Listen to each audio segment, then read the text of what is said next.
બધા પાપ દેખાય છે અને અંતકાળમાં જીવને પુણ્ય યાદ આવતો નથી. કોઈ માણસને પુણ્ય યાદ આવી જાય એટલું પણ યાદ આવે કે હું એકવાર દ્વારકા ગયો હતો, મેં દ્વારકાનાથના દર્શન બરાબર કર્યા હતા, પણ ભગવાનના ચરણમાં તુલસીજી અર્પણ કર્યા હતા, તો એનો બેડો પાર થઈ જાય.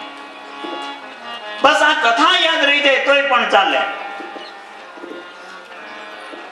ભગવાનના બે કથાના શબ્દ આપણા મગજમાં રહી જાય તો પણ આપણે અંતકાળે જો યાદ આવી ગયા એટલે સમજો આપણો બેડો પાર થઈ જાય. આપણે સપ્તમ સ્કંદની અંદર આવશે જ કથા, અજામિલ નારાયણની કથા, સુંદર મજાની. પોતાના દીકરાનું નામ નારાયણ રાખ્યું છે અને જો અંતકાળે એ નારાયણ આવો પુકાર કરે છે તો યમદૂતો લેવા આવ્યા હતા, એ ભાગી ગયા અને ભગવાન વિષ્ણુના એ પાર્ષદો એ પોતે અજામિલને લઈ ગયા. નારાયણનું નામ જ લેતા અજામિલ તારું, નારાયણનું નામ જ લેતા અજામિલ તારું. રામ રૂપે રાવણ મારો, કૃષ્ણ રૂપે કંસ હારો, રામ રૂપે રાવણ મારો, કૃષ્ણ રૂપે કંસ હારો, નારાયણનું નામ જ લેતા અજામિલ તારું. ગઢડો ગોકુળ સામા કીધો, ઘેલા નીર પ્રેમે પીધો, બાબા જાળ તરવાનો નવસે આસારું. દાદા ખાચરને દીધો મોક્ષ પદ પ્યારું. ગરડાના દાદા ખાચર જે ભગવાન સ્વામિનારાયણને બાંધનારા હતા,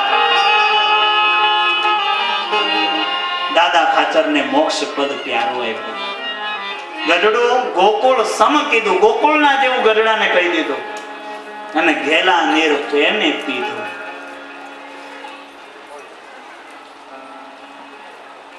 તો બસ ભગવાનનું નામ આપણા જીવનમાં આવી જાય અને અંતકાલે પણ જો આખી જિંદગી આપણે કદાચ પાપ કર્યા હશે, કંઈક એવા કાર્ય અજાગત થઈ ગયા હોય, સમજણ વગરના થઈ ગયા હોય, પણ અંતે જો આ કથાનો માહોલ યાદ રહી જાય, કથાની અંદરથી બે શબ્દ આપણને યાદ રહી જાય એટલે સમજો એ અંતકાલે કામ આવી જાય એવા છે. તો જેને બીક લાગે છે તેને પાપ બહુ કર્યા હોય પણ ભયનું કારણ પાપ છે. જે ભગવાનની ભક્તિ કરે છે, પાપ છોડે છે, તે નિર્ભય થાય છે. ભક્તિ બરાબર કરે તેને અનુભવ થાય છે. ભગવાન મારી સાથે માનવ ભક્તિ કરે, જો તેને બીક લાગે તો માનજો એની ભક્તિ કાચી છે. ભક્તિ કરનાર નિર્ભય હોય છે. તાપત્રય વિનાશાય સચ્ચિદાનંદ રૂપાય વિશ્વો સત્યાદિ હેતવે તાપત્રય વિનાશાય. ભગવાનનું સ્વરૂપ કેવું છે? આદિ ભૌતિક જે કંઈ પણ છે, આદિ ભૌતિક, આદિ દૈવિક, આધ્યાત્મિક, આ ત્રણેય તાપને બાળનારું છે આ ભગવાનનું સ્વરૂપ. એવું આનંદકારી એવું ભગવાન શ્રી કૃષ્ણનું સ્વરૂપ છે. ત્રણેય પ્રકારના તાપનો નાશ કરનારા પરમાત્મા શ્રી કૃષ્ણનું શરણ લે છે. જે જીવ ઈશ્વરનો આશ્રય છે, ઈશ્વરનો થાય છે, એને નિર્ભય બને છે. રાજાના ઘરનો સિપાઈ અકરમાં ચાલે છે, તેમાં જીવ જ્યારે પુરુષોત્તમ નારાયણનો થાય છે ત્યારે તે નિર્ભય બને છે. હું કોઈનો પતિ નથી, હું કોઈની પત્ની નથી. આ બધા જ સંબંધ વ્યવહાર દ્રષ્ટિથી સત્ય છે. તત્વ દ્રષ્ટિથી ભગવાનનો સંબંધ સાચો છે. ભગવાન મારા છે, હું ભગવાનનો છું, એવું જે જાણે છે તે નિર્ભય બને છે. તેને કાળની પણ બીક લાગતી નથી. પરીક્ષિત રાજા અંતકાળમાં બોલ્યા છે, હવે મને તક્ષકનો ડર નથી. મારી અંદર ચૈતન્ય સ્વરૂપે જે નારાયણ બિરાજ્યા છે તે તક્ષક નાગમાં પણ બિરાજ્યા છે. મને તક્ષકની બીક લાગતી નથી. આ જીવ પરમાત્માનો અંશ છે. ભગવાનના ધામમાં જવાનું છે, પ્રભુના ચરણે જવાનું છે. અંદર નારાયણ, બહાર પણ નારાયણ, અંદર બહાર પરમાત્માના દર્શન કરવાની જેને ટેવ પડી છે તે નિર્ભય બને છે. બસ એટલું જ વસ્તુ છે. અંદર અને બહાર બંને બાજુ આપણે ભગવાનના દર્શન કરવા મળીએ એટલે આપણને કાળનો પણ બીક નહીં લાગે. પછી કાળ આવ્યો છે ને, મૃત્યુ પણ આવ્યો છે લેવા, તો આપણે એની માથે પગ રાખી અને પરમ પદની પાસે આપણે ભગવાન સુધી પહોંચશું. ખાલી ફેર એટલો જ આપણે બધાને કરવાનો, મારે અને તમારે અંદર અને બહાર ભગવાનના સ્વરૂપના દર્શન કરવાના છે. હું પતિ પણ નથી, હું કોઈની પત્ની પણ નથી. હા, વ્યવહાર દ્રષ્ટિએ ભલે હોય, પણ બાહ્ય દ્રષ્ટિએ હું કોઈની નથી, હું ભગવાનનો છું. આ જીવ જ્યારે માનવા મળે ત્યારે આ સત્ય બને છે. ભાગવતની કથા સાંભળનારના મનમાં કોઈ શંકા રહેતી નથી. સમાપ્તિમાં સુખદેવજી મહારાજ એવું બોલ્યા છે, રાજન સમય થયો છે પણ હજી તારા મનમાં કોઈ શંકા હોય તો હું કથા કરી. રાજન, તારા મનમાં કંઈ પણ કંઈ પૂછવું હોય તો પૂછ, હું કથા કરીશ. હું બેઠો છું ત્યાં સુધી તક્ષક આવશે નહીં. અને તક્ષક આવશે નહીં, અને કદાચ જો આવે તો મારી નજર પડતા એનું ઝેર અમૃત બની જશે. બ્રહ્મ દ્રષ્ટિ સ્થિર કરી જો તો ખરા. બ્રહ્મ દ્રષ્ટિ સ્થિર કરી છે સુખદેવજી મહારાજ. માત્ર જ્ઞાની છે એવું નથી, એમની બ્રહ્મ દ્રષ્ટિ સ્થિર છે. જેને કમળાનો રોગ થયો છે તેને બધું જ પીળું દેખાય છે. જેને બીજો કોઈ રોગ દેખાતો નથી, એક રોગમાં એવી શક્તિ છે તો રોગ થાય પછી આખું જગત પીળું દેખાય છે. અને જેની બ્રહ્મ દ્રષ્ટિ સ્થિર છે તેને સર્વત્ર પરમાત્મા દેખાય છે. કે જગત દેખાતું નથી, એની શક્તિ એવી હશે.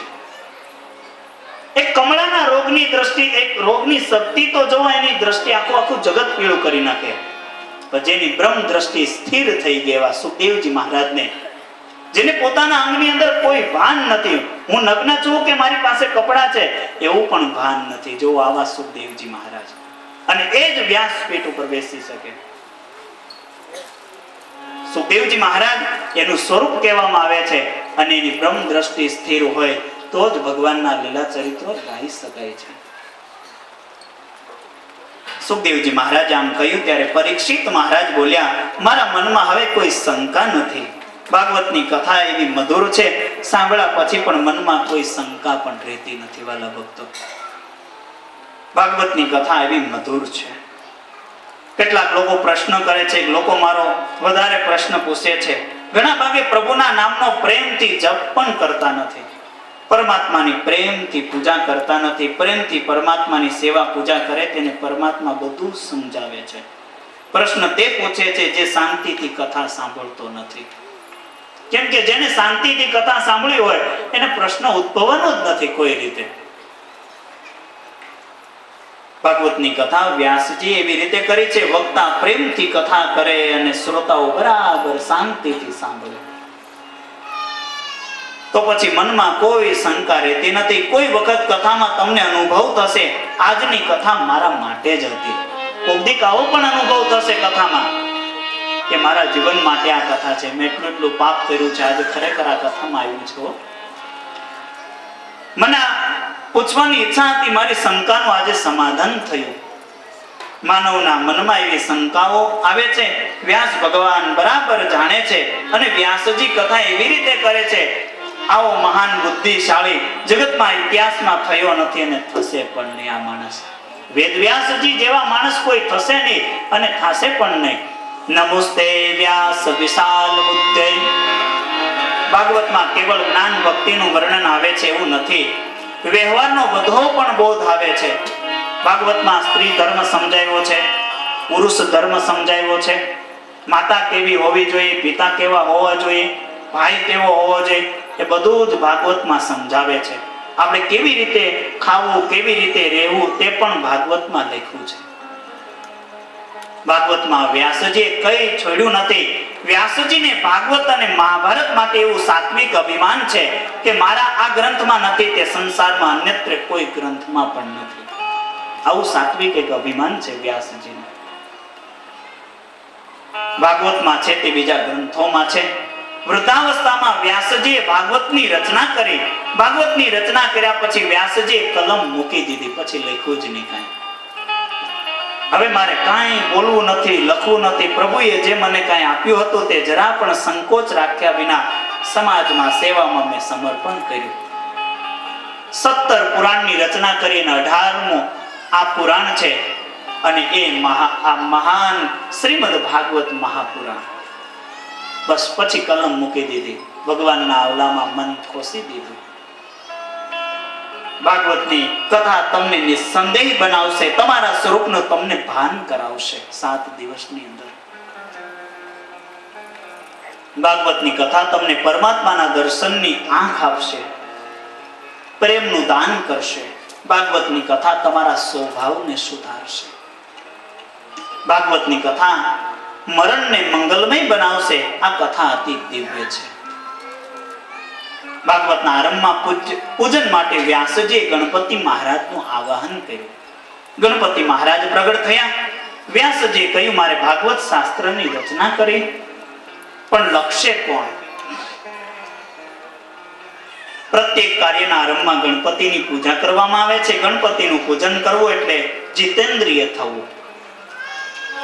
ગણપતિ વિઘ્નહર્તા છે. ગણપતિએ વ્યાસજીને કહ્યું, એક ક્ષણ પણ નવરો નહીં બેસો, તમારે 24 કલાક કથા કરવી પડશે. ત્યારે વ્યાસજીએ કહ્યું, હું જે બોલું તે યોગ્ય છે કે અયોગ્ય છે તેનો વિચાર કરીને લખજો.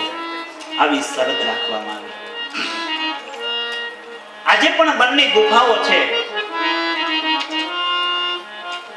આજે પણ છે. એ આપણે યાત્રા કરવા જઈએ ને ત્યાં બદ્રિકાશ્રમ હરિદ્વારની સાઈડ એ બાજુ ક્યાંક છે. અને ગુફાઓ ઘણી દૂર છે બંને. વેદ વ્યાસજી ગુફામાં બેઠા છે ને આ બાજુ ગણપતિ બેઠા છે. ત્યાંથી શ્લોક આપે છે. આવા 18,000 નામ વાળું 18 શ્લોકી ભાગવત એવું લખાણ છે. અને શરત કેવી રાખી કે શ્લોક આપ્યા પછી જો તમે મને નવરો રાખ્યો તો હું વહી જઈશ અહીંથી. ગણપતિજીએ તો વેદ વ્યાસજીએ શ્લોક એવો આપી દે ને કે આખો દી ગણપતિ વિચારમાં રહે. આવી શરતો રાખી કે જો હું શ્લોક આપી વિચારીને તમારે લખવાનો છે, અને એ વિચારમાં આખો દી એમાં નીકળી જાય. એટલા માટે તો વિદ્વાનોની પરીક્ષા ભાગવતજીમાં જ થાય છે. આપણે ત્યાં મત છે, ભાગવતજી સિવાય કોઈમાં પરીક્ષા થતી નથી. આ ભૂદેવ બેટા ની 16 વિદ્યાપીઠે ભણ્યા છે. ત્યાંના વિદ્યાર્થી છે, મને ખ્યાલ છે. એ ભાગવતજીનું બધું જ જાણે છે. એટલે મને ઈશારો આપતા જાય એટલે મને મજા આવી એમાં. અને સાચી વાત છે. પૂછો એમ કેટલું ભાગવત ગહન છે, બહુ ગહન છે. વક્તાની કે ભણેલા ગણેલા માણસની પરીક્ષા ભાગવતજીમાં થાય છે. ગણપતિ મહારાજ થયા લેખક અને વ્યાસજી થયા વક્તા. 100 શ્લોક થાય એટલે વ્યાસજી કૂટ શ્લોક મૂકી દે છે. તેનો વિચાર કરવામાં ગણપતિએ સમય લાગે ત્યાં સુધીમાં વ્યાસજી પોતાના બીજા કાર્યો પતાવી દે છે. તેમ કે વર્ણન આવે છે, ચિત્રકેતુ રાજાએ 1 કરોડ રાણીઓ હતી. આ ચિત્રકેતુ એટલે કોણ? કરોડ રાણીઓનો અર્થ શું? ગણપતિજીએ વિચાર કરવો પડે છે. ઋષિઓને અપરોક્ષતા બહુ પ્રિય છે. આ અપરોક્ષ વાક્ય અર્થમાં ઘણું બધું કહી દીધું છે. સંસારના વિષયોમાં મનમાં રાખે તે ચિત્રકેતુ છે. સર્વે ચિત્રો જેના મનમાં બેસી જાય છે તે ચિત્રકેતુ છે. તે મન જ્યારે સંસારમાં તન્મય બને છે ત્યારે તેની પ્રવૃત્તિઓ વૃત્તિઓ કરોડ ગણી બને છે. એટલે તે કરોડ રાણીઓ સાથે રમણ કરે છે એવું લખ્યું છે. હવે કથાનો આરંભ કરે છે. અનેક પુરાણોમાં મહાત્મ્યની કથા આવે છે. પદ્મ પુરાણમાં હવે ભાગવતના મહાત્મ્યનો આરંભ થાય છે. સચ્ચિદાનંદ રૂપાય શ્રી કૃષ્ણાય વયમ નમઃ. કથાના આરંભમાં શ્રી કૃષ્ણના ચરણમાં વંદન કર્યા છે. વંદન તે કરે છે જેને ભગવાનના ચરણના દર્શન થાય છે. દર્શન પછી વંદન થાય છે. વંદન એ કેવળ શરીરની ક્રિયા નથી. વંદન એ શરીરની ક્રિયા નથી, હૃદયનો ભાવ છે. ભાવથી ભગવાનના દર્શન કરે છે. આજે મારા ભાગ્યનો ઉદય થયો. પ્રભુએ મને કથાનું શ્રવણ કરવાની અનુકૂળતા કરી આપી. પરમાત્માના ઉપકારનું સ્મરણ કરતા જેનું હૃદય પીગળે તેને જ ભગવાનના દર્શન થાય છે. દર્શન થયા પછી વંદન થાય છે. કોઈ પણ કાર્ય કરતા પહેલા ભગવાનના ચરણમાં વંદન કરો. વંદન કરનારને પરમાત્મા શક્તિ અને બુદ્ધિ આપે છે. પરમાત્માની શક્તિ અને બુદ્ધિ જેને મળે છે તેને હાર કદી થતી નથી લોકો. કદી હાર થતી નથી. એની કદી હાર નથી થતી. એનો વિજય જ થાય છે. માનવની હાર કેમ થાય છે? તેને પોતાની બુદ્ધિમાં બહુ વિશ્વાસ છે. માનવની બુદ્ધિ શક્તિ કઈ કામ આવતી નથી. પરમાત્માની શક્તિથી જ એ સફળ થાય છે. મુકમ કરોતિ વાચાલમ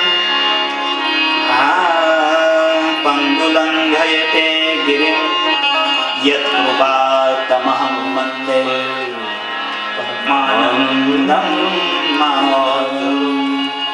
મુકમ કરોતિ વાચાલમ, મુકમ કરોતિ વાચાલમ. પરમાત્માની આ શક્તિ છે. ઘરમાં આવ્યા પછી પણ પ્રથમ ભગવાનના દર્શન કરો. બહારગામથી આવો ને એટલે ભગવાનના દર્શન કરો ઠાકોરજીના.